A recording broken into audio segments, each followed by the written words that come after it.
सुप्रभात बच्चों। सभी बच्चे आज अपनी हिंदी व्याकरण की किताब निकालेंगे, ठीक है।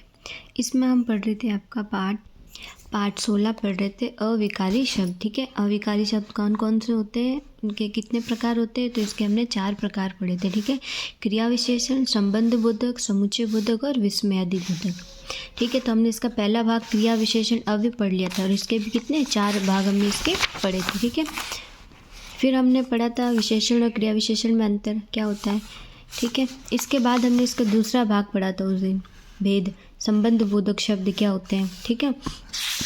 आज हम पढ़ेंगे इसका तीसरा भेद, समुच्चय बोधक शब्द, ठीक है। तो आज की डेट मेंशन करेंगे 25/1/22, दिन क्या है, मंगलवार, ठीक है। समुच्चय बोधक शब्द ये क्या होते हैं, ठीक है। देखो कुछ उदाहरण है, पहले वो पढ़ते हैं हम लोग। दादा और दादी, इस चित्र में क्या हो रहा है, अनुज, रेखा एवं मोनू ये सब क्या कर रहे हैं, जन्मदिन मना रहे हैं। इसमें है राजा और राकेश, ठीक है ना। ये चित्र में 2 बच्चे हैं जिनका नाम है राजा और राकेश। अब हम पढ़ते हैं आगे।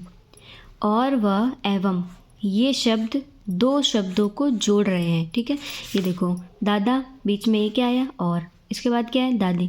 तो इन दोनों शब्द को ये कौन सा शब्द जोड़ रहा है, और, ठीक है। इसके बाद है ना ये भी, और राजा राकेश, दोनों के बीच क्या है, और इन दोनों को ये जोड़ रहे हैं, यानी इन दोनों के बीच में आया है। फिर अनुज, रेखा एवं मोनू, अब ये इन सबको जोड़ रहा है, ठीक है। अगर इसके बीच में ये नहीं होगा तो कैसा होगा, अनुज, रेखा, मोनू। फिर आगे की जो लाइन है जन्मदिन मना रहे, वो हमें समझ में नहीं आएगा, तो इनको जोड़ रखा है। अब है 2 शब्दों या 2 वाक्यों को आपस में जोड़ने वाले शब्द समुच्चय बोधक शब्द कहलाते हैं, ठीक है। क्या पढ़ा हमने, 2 शब्दों, ये 2 शब्द हो गए दादा दादी, ठीक है, या 2 वाक्य, जैसे इनको मान लो अनुज, रेखा एवं मोनू, ये ठीक है। तो इनको आपस में जोड़ने वाले शब्द, मतलब इनको आपस में जोड़ा है ना, और ये शब्द ये वाले हैं, ठीक है, और एवं और ये शब्द, तो जोड़ने वाले शब्द क्या कहलाते हैं, समुच्चय बोधक शब्द कहलाते हैं। इनको हम समुच्चय बोधक शब्द कहते हैं। और भी ऐसे कुछ शब्द है जिनसे 2 शब्दों या 2 वाक्यों को जोड़ा जाता है, तो उन शब्दों को हम समुच्चय बोधक शब्द कहते हैं, ठीक है ना। चलिए आगे पढ़ते हैं। और उदाहरण आपके दे रखे हैं वो पढ़ते हैं। जैसे राकेश ने मेहनत की परंतु वह सफल न हो सका। अब यहाँ पर आपके देखो 2 वाक्यों को जोड़ रहा है। जैसे राकेश ने मेहनत की पहला, दूसरा वह सफल ना हो सका, तो इनके बीच में ये आया परंतु, तो ये इन दोनों वाक्यों को जोड़ रहा है, तो ये शब्द आपका हो जाएगा समुच्चय बोधक शब्द, ठीक है। फिर दूसरा उदाहरण है, मीरा पढ़ाई में अच्छी है इसलिए वह प्रथम आई। अब ये आपके 2 वाक्यों जोड़ रहा है, मीरा पढ़ाई में अच्छी पहला, दूसरा वह प्रथम आई, और बीच में इसलिए शब्द आया, ये आपका समुच्चय बोधक शब्द है, ठीक है।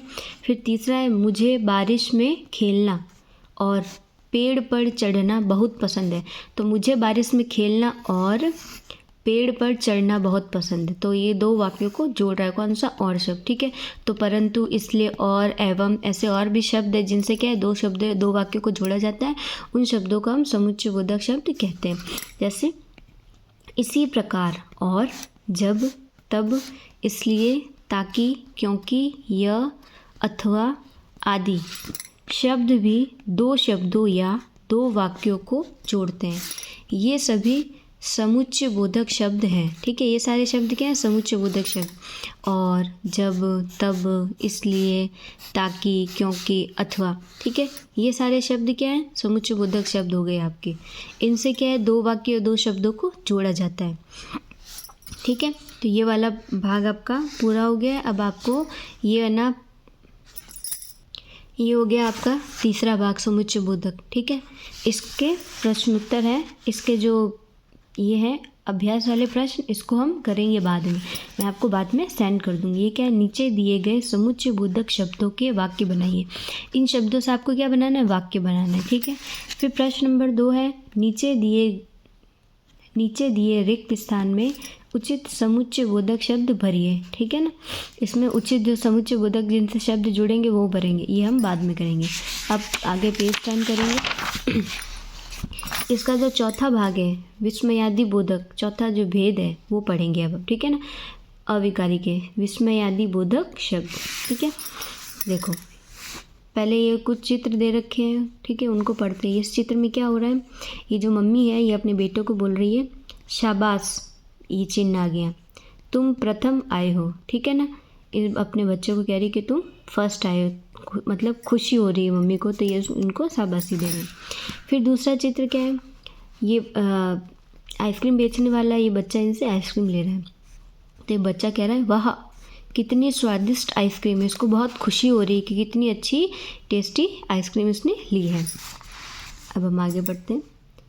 वाक्यों में आए रंगीन शब्द विभिन्न भावों, जैसे भाव जो होते हैं हमारे मन में, जो भी भाव आता है, ठीक है, हमारे मन में क्या, जैसे हर्ष का हम बहुत खुश होते हैं, शोक का हमें किसी बात का गम होता है, दुख होता है, हम रोते हैं, ठीक है, घृणा करते हैं, हम किसी से नफरत करते हैं, आश्चर्य होता है हमको अचानक कोई चीज़ देख लेते हैं, ठीक है, हैरान होते हैं हम लोग, आदि भाव प्रकट करते हैं, यानी हम बताते हैं, ठीक है, उन्हें विस्मयादि बोधक शब्द कहते हैं। ठीक है, अब इसकी पहचान कैसे होगी, जैसे हर्ष ये देखो, जैसे ये वह लिख दे, वह के बाद ये चिन्ह लगा देते हैं, तो इसका मतलब कि ये जो शब्द है आपका, ये विस्मयादि बोधक शब्द कहलाता है। ठीक है, तो ये शब्द कौन से होते हैं, कभी हमें खुशी होती है, कभी गम होता है, कभी किसी से नफरत करते हैं, कभी हमें आश्चर्य होता है, हैरानी होती है, ऐसे शब्द जब आते हैं उसके बाद ऐसा जब चिन्ह आता है तो वो विस्मयादि बोधक शब्द आपका कहलाता है। ठीक है, यह शब्द वाक्य के प्रारंभ में आते हैं, मतलब जो शुरू होता है तभी यह शब्द आता है, तथा इनके बाद विस्मयादि बोधक चिन्ह लगाए जाते हैं। इसके बाद क्या लगाया जाता है, ये जो चिन्ह मैंने अभी आपको बताया, ये विस्मयादि बोधक चिन्ह लगाया जाता है और सबसे पहले ही इन शब्द का प्रयोग किया जाता है। अब देखो, जो शब्द हर्ष, शोक, घृणा, आश्चर्य, भय, क्रोध, इच्छा आदि भाव प्रकट करते हैं उन्हें विस्मयादि बोधक कहते हैं। हमारे मन में जो भी भाव आता है, हम कब खुश होते हैं, हम कब गुस्सा होते हैं, ठीक है, हमें कब डर लगता है, हमारी क्या इच्छा होती है, हम कब हैरान हो जाते हैं, ठीक, ये सारे जब शब्द का प्रयोग किया जाता है तब वहाँ पर क्या विस्मयादि बोधक शब्द का प्रयोग किया जाता है। ठीक है, तो ये वाला पार्ट आपका पूरा हो गया है। आपको नहीं समझ में आए तो आप वापस मुझसे पूछ सकते हैं, ठीक है ना। अब इसका है अभ्यास। नीचे दिए गए वाक्यों में उचित विस्मयादि बोधक शब्द भरिए। ठीक है, ये वाला मैं आपको बाद में सेंड कर दूँगी। तो हमने आपके पार्ट 16 अविकारी शब्द पूरे कर लिए हैं। आपको अच्छे से पढ़ना है, याद करना है, नहीं समझ में आए तो आप वापस मुझसे पूछ सकते हैं। ठीक है, ओके, थैंक यू।